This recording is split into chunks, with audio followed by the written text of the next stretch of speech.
This week on The Journal, cupcakes, cheeseburgers, video games, and ghosts? You're not going to want to miss this.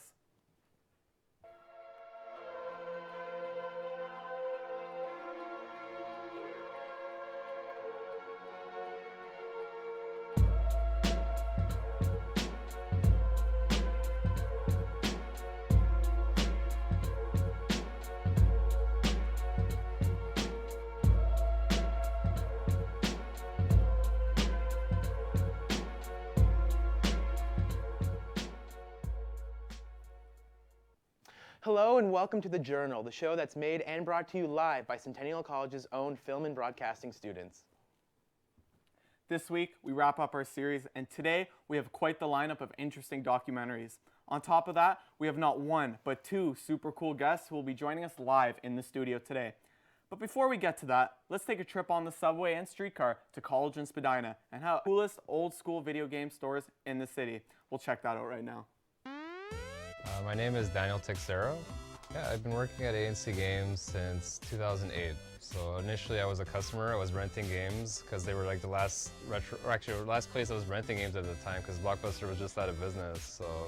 And I started renting and they liked my personality and that's why I'm here now. We offer anything from Atari and up, so we have a really big selection compared to the newer places which only carry the more current systems. We also do cards. People play cards like Magic the Gathering. Initially, before I started working there, it was a full-fledged variety store. It was called ANC Sweet Variety. When I started working there, it was primarily still a variety store, but had like a small video game section, kind of like a chip stand of video games, kind of. And then maybe 2010, it became a full-fledged video game store. There used to be a wall here with the shirts. So all this was still like an antique shop, a Chinese antique shop. My favorite thing about working at ANC Games is the fact that the games that I like to play are still pretty active, like the classic Nintendo, Super Nintendo, Sega Genesis are systems that I currently still play. So it makes me feel right at home when I see people who also enjoy it. We always have events like every day. There's like a specific tournament going on. So Mondays there's like standard tournaments that go on. For the video game section, they do Mortal Kombat X, they do Street Fighter V, Super Smash Brothers from Melee and up to the newest Wii U versions. So every day there's something else going on. We have our schedule up on our Facebook page, also our acgamesonline.com website.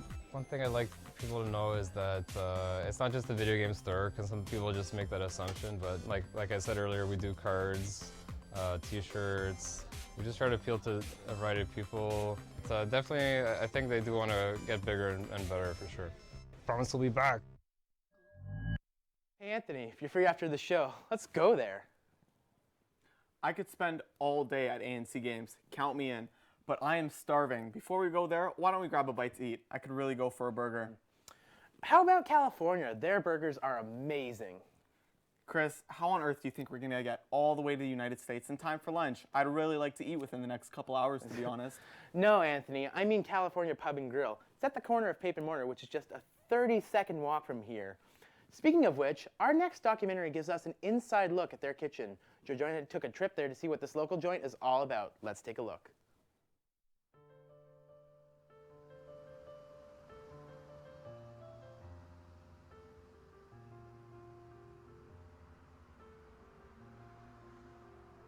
Hi, my name is Jeanette, and I'm the owner of California Pub and Grill.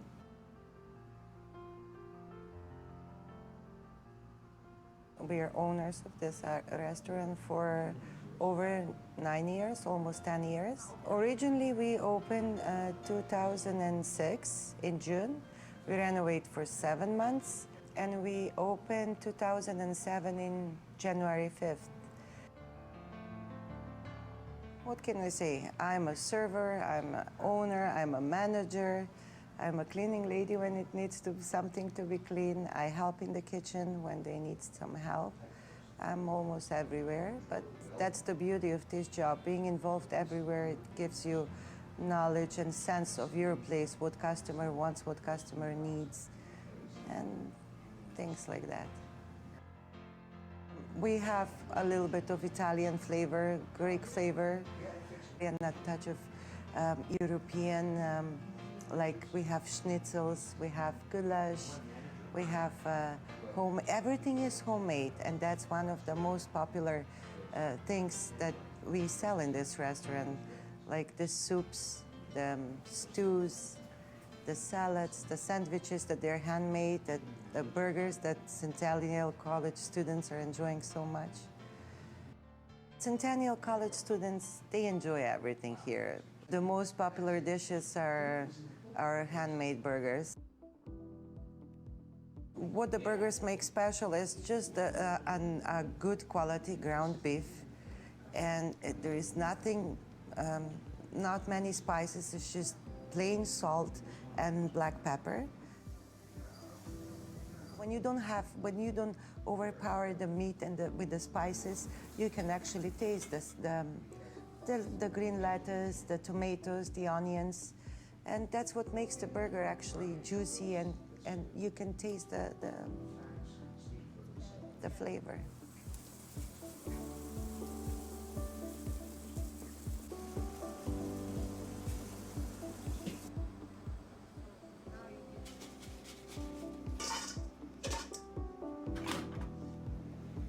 Salt.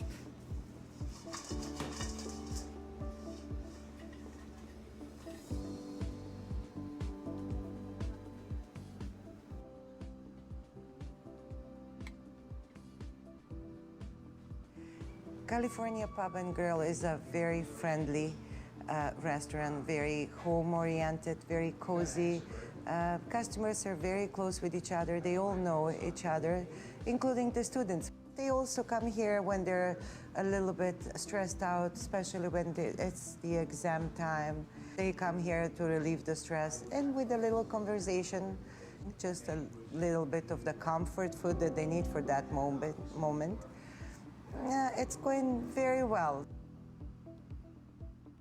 Our prices at the restaurant are pretty much level to the pocket for the students and for the people that they live in this area. The beer prices also are very realistic to the situation right now. And maybe that's why we are still in the business. I'm very lucky that I'm close by Centennial College and that I have customers. Actually, my customers, most of them are the students from Centennial College and their professors. And that's what makes my place even more special. This is how I stay younger with these young students, and it helps me to be maybe a better mother with my kids.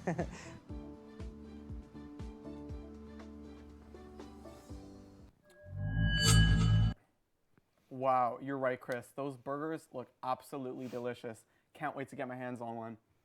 Me too, but we've still got a show to get through and some delicious cupcakes to eat.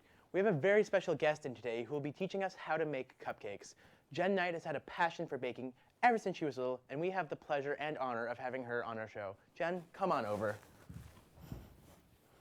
Hi, Chris. Hi, Jen. How are you doing I'm today? good. How are you? Thank you so much for being on our show. Not a problem. Why don't you tell us a little bit about yourself? What got you interested in baking? Well, when I was 7 years old, I got myself a Easy Bake Oven for Christmas. Oh, yes. Who didn't want one of those as a kid? I know, they were so amazing. And what I did was I was able to bake with my dad and making a cheesecake. Oh, nice. Yeah, and I did that for a dessert for Christmas time, and we made a cheesecake about this big. So at the end, when we ended up cutting it, what we did is it was such tiny pieces that it was really good, but really small. Yeah, you couldn't really make a full-size cake in one of those things. No. So what is it about baking that you enjoy? What drives you to bake? Well, I like the decorating part, and that's because it's a form of art. It's also really relaxing. It's a good hobby of mine. And to be able to make something from scratch and just going, wow, I made that, it's a really good experience. And of course, the best part is after you make something beautiful, you get to eat it, which is my favorite part of baking. Of course. Now, we're going to be making some cupcakes here today, and I don't know about you, but I absolutely love cupcakes. Why don't you tell us a little bit about these cupcakes we're going to be making? Sure. So today what we'll be making is vanilla cupcakes and chocolate cupcakes. Our vanilla cupcakes have 2 cups of flour, 1 1/4 cup of milk, half a cup of vegetable oil, 3 eggs, 2 teaspoons of baking soda, and 1 teaspoon of vanilla extract. For our chocolate, we just minus the vanilla extract and put a quarter of a cup of cocoa powder. Wow, simple and delicious. Well, I'm very excited to this. So a little later in the show, we are going to be joining Jen in our cupcake making station, and we're going to make some very delicious and very sweet treats. We'll see you then. Make sure to stay tuned. Now, coming up next, we have a documentary about how our friend Anna went south of Lawrence Station to the rolling pin and met pastry artist and cake designer Isabella. Check this out.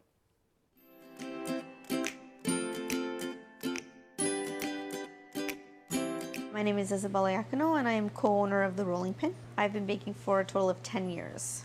I've always been baking at home with my grandparents and my dad, and I've always had a love for baking, and I decided to go to culinary school about 11 years ago to Le Cordon Bleu. We have been open for almost 2 years. Here at The Rolling Pin, we serve up like all nostalgic desserts that remind you of your childhood.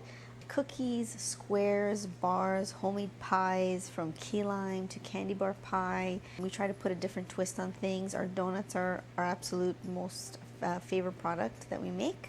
We also do cupcakes and beautiful wedding cakes. So all of our donuts come with an injector, and it could be anything from caramel to like a shot of strawberry sauce, and it just kind of adds flavor to the donut, and all of our customers have a lot of fun actually figuring out how to use it. When people try the donuts at the Rolling Pin, you get kind of like that eye rolling in the back of your head reaction where they're like, oh my God, I've never tried anything so good in my life. And as an owner and a pastry chef, it's very good to hear that, because you know, you feel like you're doing your job well.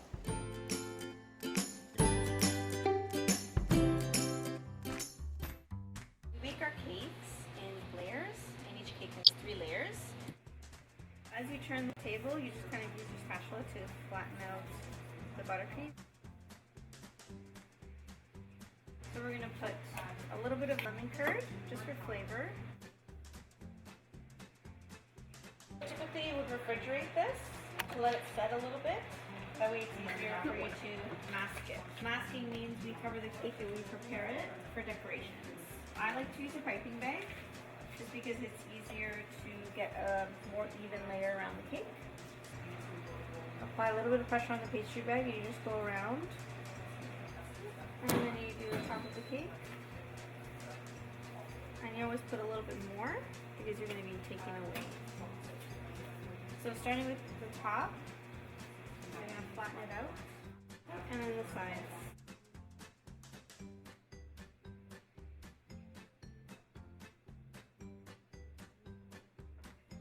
Now we just take our time to get a nice straight edge. Now the cake is ready to be decorated. Because it's Mother's Day is fast approaching, as a baker you have to kind of think ahead of what you're going to do. So for mothers we usually have like, pretty flowers or, chocolates or something like that. So what we're going to do is we're going to take our cake and decorate it with a nice floral bouquet of buttercream flowers.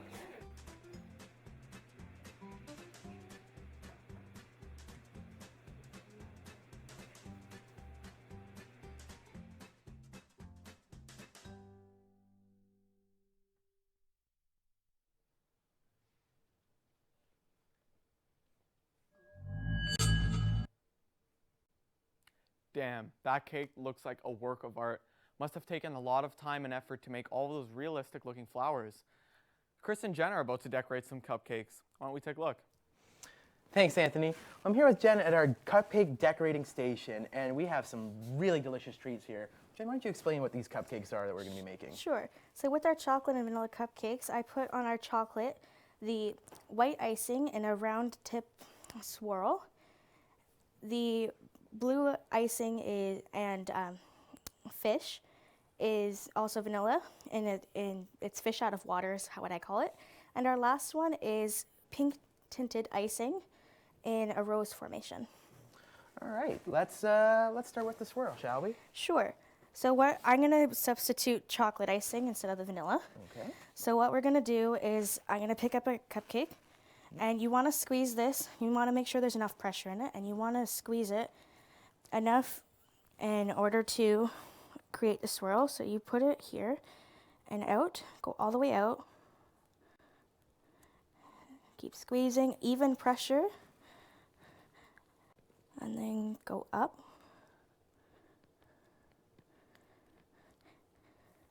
Good job. And then when you're doing the top, you want to pull upwards to make a point, because if you don't pull upwards, it's going to flop. It's not going to be a point. So that's our first one. Good job. Mine's not quite as pretty, but it's artistic liberties, we shall say. It takes practice. Of course. So with our vanilla icing that's tinted blue, we also have an angled tip, which is what the waves are made out of. You have the same idea. And Chris is also going to decorate that one. Yeah, put some sprinkles on, make it look pretty. So I'm going to go back and forth. Chocolate part in my reach. That's okay. Even pressure all the way through.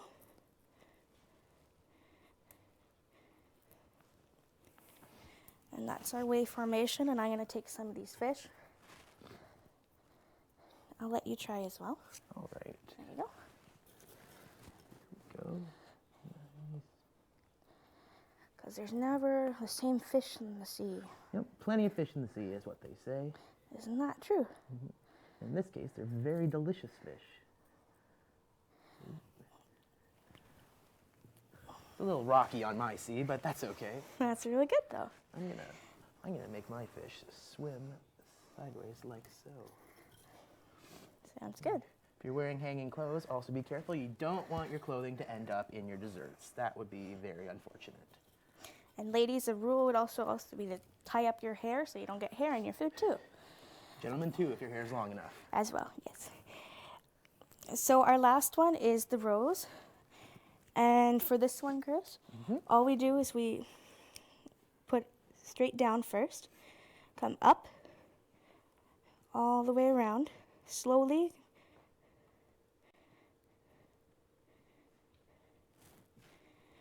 Even pressure, it makes the rose, and then just gently pull off. Oh, look at that. Isn't that just beautiful? Hopefully mine will be half as beautiful as that, but I'm going to try my best. So from the center, you say? Center, all the way down, pull up, and towards you, nice and slow. This is an art, isn't it? It is. Very delicious and slightly messy art. Cupcakes are a lot easier than cakes because they're bite-sized. Yeah, and a lot less surface to cover. Look at that, you did very well. And then you can just put a couple little covers on it. And Little I'll just take some of the heart-shaped chocolate. pieces. Now look at that. Perfect gift for your sweetheart or just for you with your sweet tooth. Well, thank you very much, Jen. I think these cupcakes look absolutely delicious. I think our viewers at home are really going to like them. And cheers to you. Cheers to you. Back to you, Anthony. Thanks a lot, Chris. Can't wait to try one. You really else knows who likes cupcakes?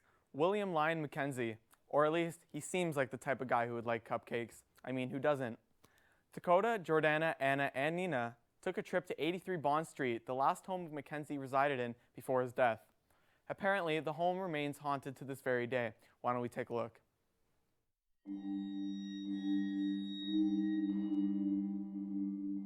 Mackenzie House is one of downtown Toronto's oldest standing structures, and since its original construction in 1858 has had a storied history.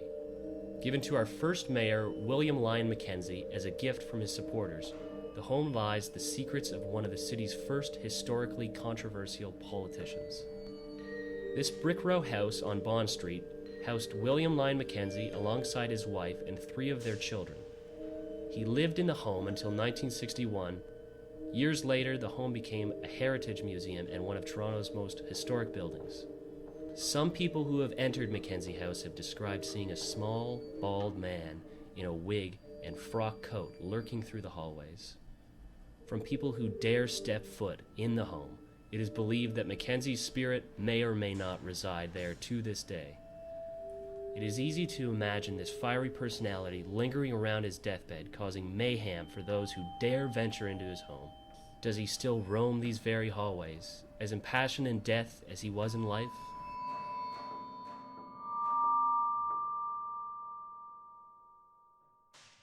The caretakers seem to have identified the entire house as the site of the hauntings because they claimed footsteps on the stairs, the piano in the parlor.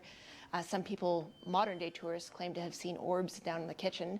And of course, the bedroom is where Mackenzie died. So no, there doesn't seem to be a single focal point for the people who believe in the ghosts. The Edmonds claim to have heard footsteps on the stairs at night, and also claimed to have seen the ghost of Mackenzie in his bedroom, a short bald man in a frock coat. But the most dramatic thing was experienced by Mrs. Edmonds alone. She said that one night she was asleep in her bed, and she was awoken by a tap on the shoulder. When she opened her eyes, she said there was a lady standing there, looking over the bed, staring down at her. And then she said the lady vanished. And a few weeks later, she claimed the same thing happened again. The lady reappeared. But this time, she said, the lady drew back her arm and slapped her in the face before vanishing. And this is what made the story notorious in the early 1960s, this claim that a ghost had slapped a person. Mrs. Edmonds actually said that she had lost 50 pounds during her stay at Mackenzie House.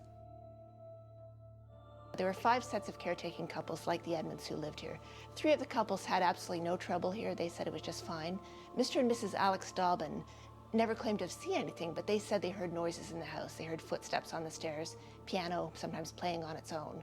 And these sound effects were enough to cause the Dobbins to move out.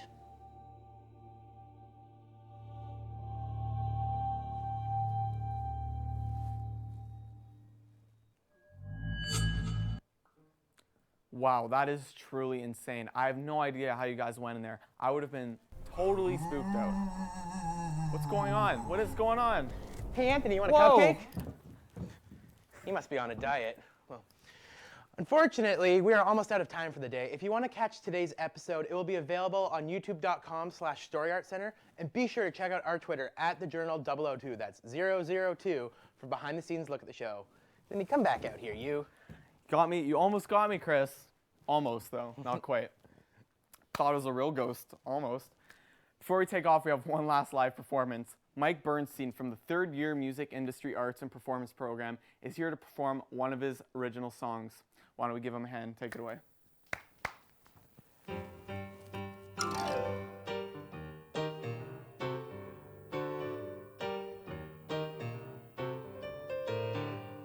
You are my kryptonite, my weakness. I wish I could kiss those lips tonight. You never cross my mind, but when you walk by, I get them butterflies. I don't know why, it can't be explained. It makes no sense. I never even wanted you, yet you take my breath away each time when I see you in the street. That curly black hair makes my heart beat. Now we tried dating, but it didn't work out. Nothing in common, no, nothing to talk about. But I'm infatuated no matter what. When I see you, I blush. When I see you, I blush. When I see you, I blush. I'm stumbling on my words, it's so absurd. Been years since we decided that this couldn't work. Why am I turning red and trying to flirt? When you don't give me time of day, why does it hurt? It can't be explained, it makes no sense. I never even wanted you, yet you take my breath away each time when I see you in the street. That curly black hair makes my heart beat. Now we tried dating, but it didn't work out. Nothing in common, no, nothing to talk about. But I'm infatuated no matter what. When I see you, I blush. When I see you, I blush. When I see you, I blush.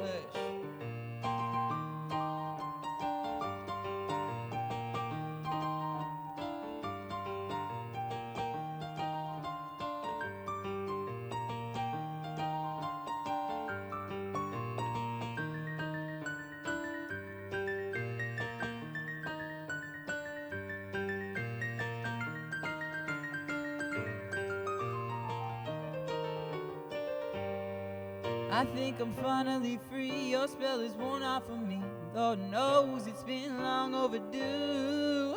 But then you walk up in the spot, I lose my train of thought. Well, I guess I spoke too soon. It can't be explained, it makes no sense. I never even wanted you, yet you take my breath away each time when I see you in the street. That Curly black hair makes my heart beat. Now we tried dating, but it didn't work out. Nothing in common, no, nothing to talk about. But I'm infatuated no matter what. When I see you, I blush. When I see you, I blush. When I see you, I blush.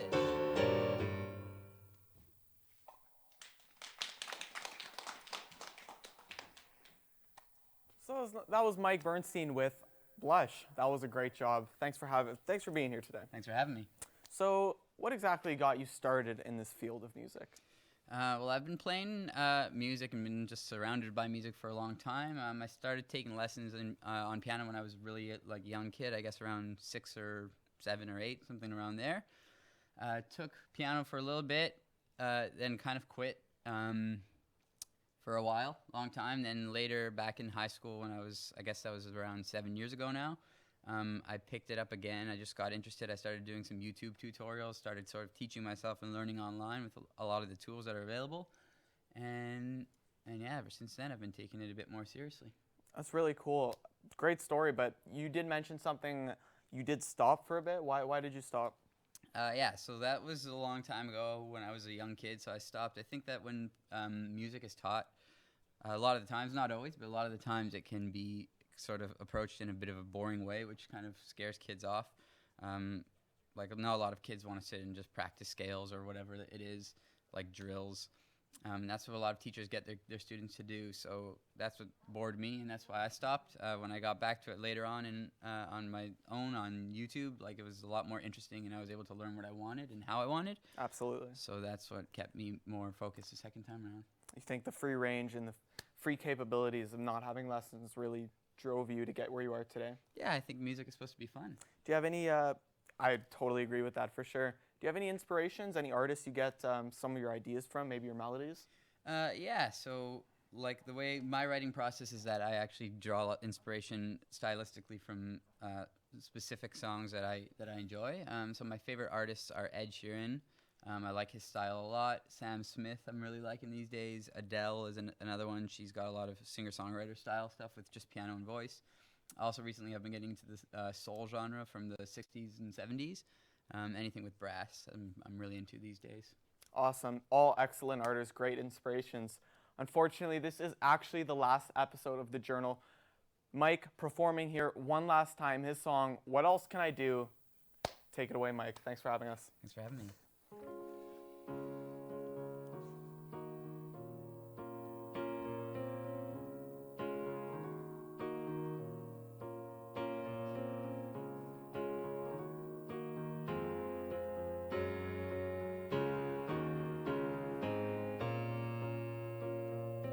Good things come to those who wait, but it doesn't really seem to work that way. Tell me everything will be okay. How long is it gonna take?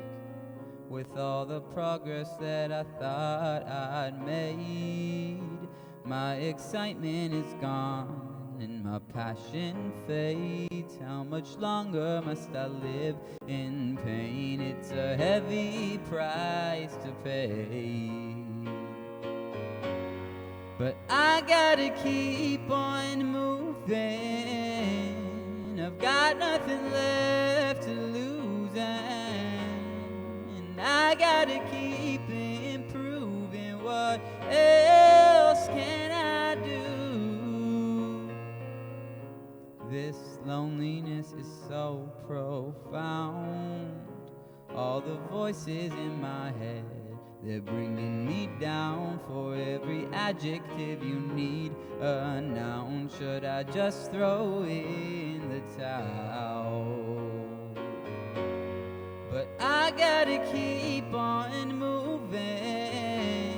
I've got nothing left to lose, and I gotta keep improving. What else can I do?